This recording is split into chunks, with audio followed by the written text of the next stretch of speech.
रहा है कि किसी तरफ बात लगाई जा रही है कि तमाम लोग नहीं आ रही है और किसी तरह से भी इनके जज्बात ठंडे नहीं पड़ रहे। ये लाइव मनासर है बाकी दारुल के और यहाँ पे अगर स्टेज यहाँ पे बैठ जाए मगर आवाम जो है उसके जज्बात इतने ज्यादा है कि वो बैठने का नाम नहीं ले रही। और उनकी भी देखें इस तरफ से देखें आवाम जो है मुसलसल पंडाल में दाखिल हो रही है। ये लाइव मनासर है बाकी दारुल इस्लामाबाद की।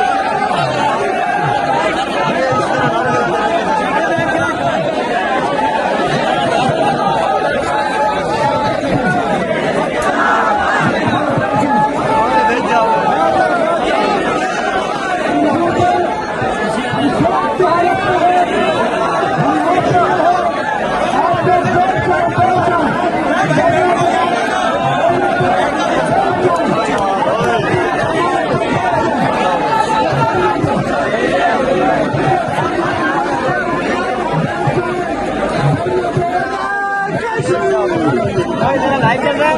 लाइव कितना है? पहली दफा दी है 523 नहीं, मैं अभी ये तीसरा दिन कर रहा हूँ। तीसरा दिन मेरे पहली दफा मेरे हाथ के सामने भी दो दिन आना चाहिए।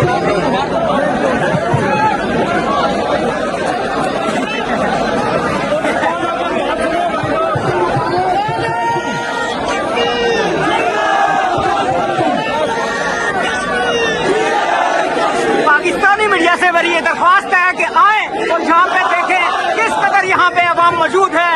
जो ये कह रहे थे कि अवाम नहीं है, कश्मीर में जो है दहशत गर्द है, वो आए और यहाँ पे देखें और ये फैसला करें कि कौन दहशत गर्द है और कौन अवाम है। इनके साथ इस वक्त जो यहाँ पे कहा जा रहा है स्टेज से भी ऐलानात हो रहे हैं, जो लोग वर्दी पहने हुए वो दहशत गर्द है, लेकिन ये अवाम किसी कदर दहशत गर्द नहीं हो सकती।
कश्मीर के मुगला वो